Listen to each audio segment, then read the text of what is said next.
Hello everyone. তো আজকে আমার দিদির বাড়িতে ইনভিটেশন ছিল আর ও আজকে অনেকগুলো রান্না করেছিল, তার মধ্যেই এটা একটা হচ্ছে একদম ঝুড়ো ঝুড়ো ফ্রাইড রাইস। আর এটা এত টেস্টি হয়েছিল খেতে, তাই ভাবলাম তোমার সাথে রেসিপিটা শেয়ার করি।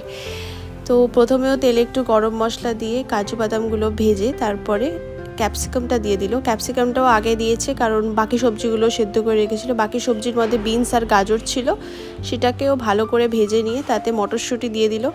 আর তারপরে দিয়ে দিল হচ্ছে কিশমিশটা দেওয়ার পরে তাতে পরিমাণ মতো নুন দিয়ে তারপর ওটাকে ভালো করে একটু ভেজে নিয়ে তাতে দিয়ে দিল গরম মশলাটা দেওয়ার পরে সেটাকেও আবার আরেকবার নাড়িয়ে নিল। আর নাড়িয়ে নেওয়ার পরে দিয়ে দিল হচ্ছে রাইসটাও আগেই সেদ্ধ করে রেখেছিল ভালো করে। এটা হচ্ছে বাসমতি রাইস। আচ্ছা, মাঝখানেও একটুখানি চিনি দিয়েছিল for a mild sweet test, কারণ একটু সুইট থাকলে বেশ ভালোই লাগে খেতে। সেটা পুরোপুরি অপশনাল, তোমরা চাইলে দিতে পারো, তোমরা না চাইলে না দিতে পারো। ভাতের ওপরে গোলমরিচ গুঁড়োটা দিয়ে সেটাকে ভালো করে মিক্স করে এরকম এত টেস্টি ঝুড়ো ঝুড়ো ফ্রাইড রাইস তোমরা ইজিলি বানিয়ে নিতে পারবে। তো তোমরাও বাড়িতে অবশ্যই ট্রাই করবে, খুবই টেস্টি, খুবই ডিলিশিয়াস খেতে এই ফ্রাইড